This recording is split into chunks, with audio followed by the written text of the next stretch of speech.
So you clicked on this video because you want to stop worrying and overthinking, but before you change the habit of a lifetime, I just want to make sure you've really considered all of the benefits that worry offers. In the depths of your worry. Yes. I Drift absolutely love away 1-800-WORRY.com. They give me the best ideas to spiral on. I love those guys. I mean, without 1-800-WORRY, I would have no anxiety at all. Every day, people without anxiety visit 1-800-WORRY.com and need our help finding things to worry about. These are people looking for ways to stay awake and feel anxious, and they are crying out for help. Hi there. I'm calling because I've got a job interview tomorrow. Do you have any advice? Excellent. I highly suggest that to prepare for this interview, you Google interview disasters. You really need to focus on what could go wrong. Our trained team of worry experts will gladly give you suggestions on completely unproductive things to think about and stew on. All of our suggestions come with a lifetime guarantee to keep you busy, all while distracting you from doing anything remotely productive or helpful. I need your help with something. I can't decide which college to choose. Simple. Download every syllabus on Earth, color coordinate the spreadsheet, interview all alumni from 1890 onwards. But don't actually make a decision. At 1-800-WORRY.com, we believe that information is really useful. The Nigel you speak to will encourage you to collect as much as possible for as long as possible. And that's because our team of neuroscientific doctors have discovered that making decisions of any kind can have a real lasting impact on your well-being. Decisions can be scary, so don't make any. Keep Googling. I went on a first date and I thought it went well, but they've not texted me back. What should I do? Oh no, you absolutely can't have a feeling. Yikes. I highly suggest you start worrying about climate change or how AI is going to be the end of humanity or your job. One of our core values at 1-800-WORRY.com is that feelings are overrated. We love to help people just like you stay distracted with ruminated thoughts about completely random things or things that you have absolutely no power or control over. Because when you're thinking, you're not feeling, and feelings suck. Hey, Nigel. I'm just following up to say thank you for all your help worrying. My dentist says my tooth's fine after all. See? All those sleepless nights worrying worked. Imagine what would have happened if you'd not been so worried. We get calls like this all the time telling us that the bad thing that someone was worried about didn't actually happen, and we say thank you. It's proof of our lifetime guarantee that worrying actually does stop bad things from happening. Call or join online at 1-800-WORRY.com in the next 30 minutes and you will receive our welcome kit of worst case scenarios and random terrifying thoughts to keep you spiraling. Your click says, I'm here to worry, so click right now. drift away. Now that the panic department is on break, let's talk about what actually helps, because I've got a theory that worry is a very seductive trick that anxiety has pulled on us that makes us think we're doing things, but actually it keeps us stuck. If we've not met before, my name is Oliver and I'm a therapist here in Los Angeles, and I'm starting a new anxiety treatment program that helps people with worrying and overthinking and anxiety. Anxiety's goal is to keep you small, safe and separate, whereas I want to help get you moving, so stick around and I'll show you how. Do me a favor, if you know someone who is worrying a lot, please share this video with them. My goal is to help people understand the rules of anxiety and worry and start helping people to break those rules. The first thing that you should know is that we all worry. It's part of being human. It's a natural human tendency. Worry is supposed to be the first step in problem solving. It can help us organize our thoughts, prioritize tasks, and give us reminders to do important things. But it's only the first part, and that first part is a very different mental process from actually problem solving.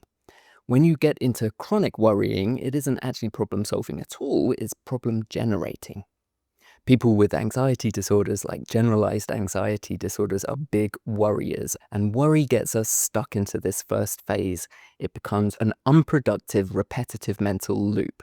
Worrying is all thought-based conversations. If you pay attention to it, we're just having conversations with ourselves about the worst-case scenarios and what could go wrong. Problem solving, though, involves more creativity. It's got more lightness to it, more expansive. It involves different parts of our brain. But worry's convinced us that we are actually doing something about the problem by stewing in our thoughts instead of doing anything about them, which is problem solving. So if you're not entirely aware that problem solving is different, worrying might actually be confused with problem solving because we think it's preparing us for the worst case event or even sometimes preventing bad things from happening. It's tricked us into believing that we worry because we actually perceive it as being helpful. When we worry, the problem isn't the thought itself, but it's more to do with the fact that you've been tricked into an endless argument with those thoughts. So the solution isn't to try harder to ignore it or disprove the worried thought, and it's definitely not helpful to engage that thought and follow it. That only gives it more power. The real solution is to change your entire posture by standing up to worry. Now, I don't think we have much control over all of the anxious thoughts that just pop into our head, but we do have the power to decide if we're going to give them our attention or not. If you go to 1-800-WORRY.com, it is a real thing, I promise. It's not like my self-indulgent intro that you saw earlier. You actually get 3 questions that help you decide if the current worry in your head is actually worth your mental energy and effort. Most often, it's not, and I call that trash talk. And when it's trash talk, you don't have to engage with it. If it is a legitimate concern and worry, great. Then you can get into problem solving. You can break the fear down into little nuggets and figure out what to do for each of those steps. I get a lot of questions about how to actually problem solve, so make sure you hit follow and subscribe because I know I need to make another video on how to effectively problem solve when you can do something about the worry. At its core, worry is fueled by a total intolerance of uncertainty, and most anxiety disorders are aimed to eliminate doubt and distress that comes from thinking about a situation that you cannot predict or control.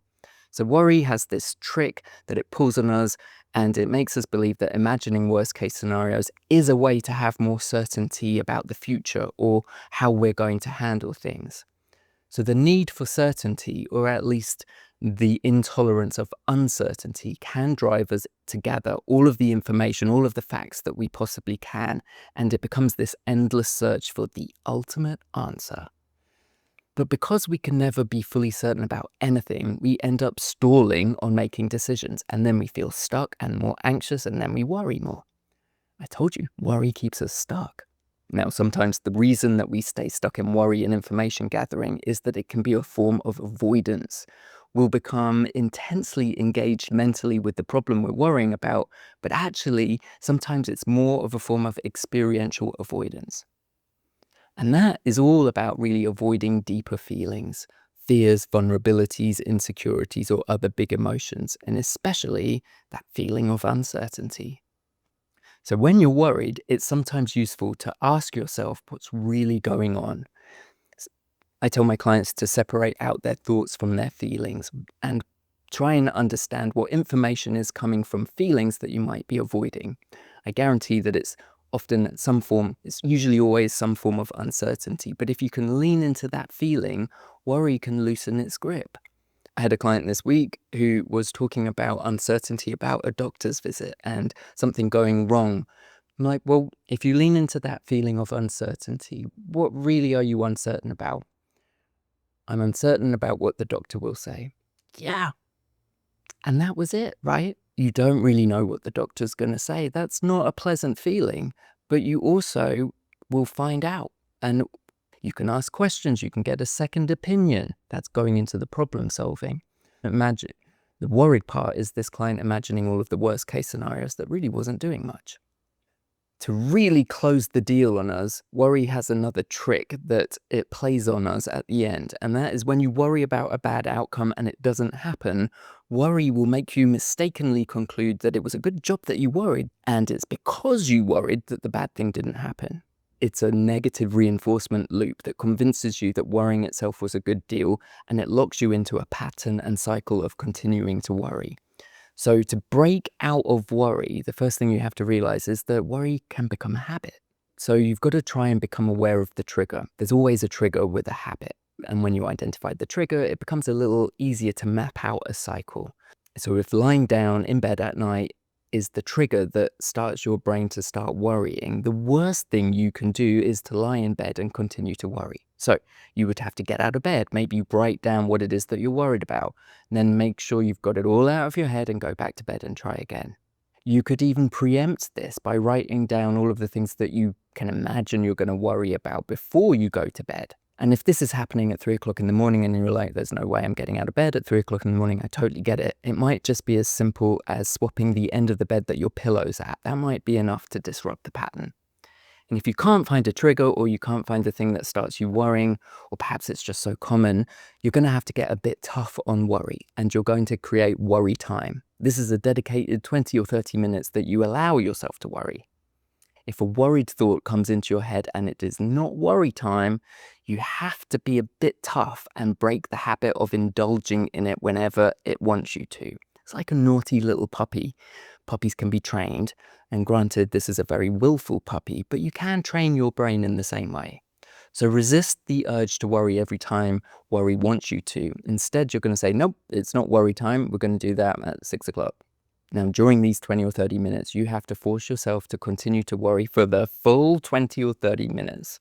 I want the act of worrying to become really unpleasant for you. So you have to really force yourself to worry and think of all of those horrible situations. So your brain starts realizing that it doesn't actually want worry to be a habit anymore. It's kind of not a good thing to worry. That is how you start breaking any habit, like smoking. If we were talking about smoking as a habit, I would get you to notice that smoking is not quite as tasty or delicious as you think it is. When you start being more mindful and start paying attention to it, your brain starts loosening up the idea of this being an automatic habit and really doesn't like it anymore. If you're really stuck, check out 1-800-WORRY.com. It will guide you through the 3 questions you need to know to determine whether this is something that you should actually be putting a lot of mental effort into, or whether it's trash talk. But most importantly, if you want to know more about the rules of anxiety that I teach all of my clients, this is just one of them, by the way. Take the free anxiety quiz that is in the link below. It will tell you which of the other rules of anxiety you're most following and which of these rules are keeping you stuck too.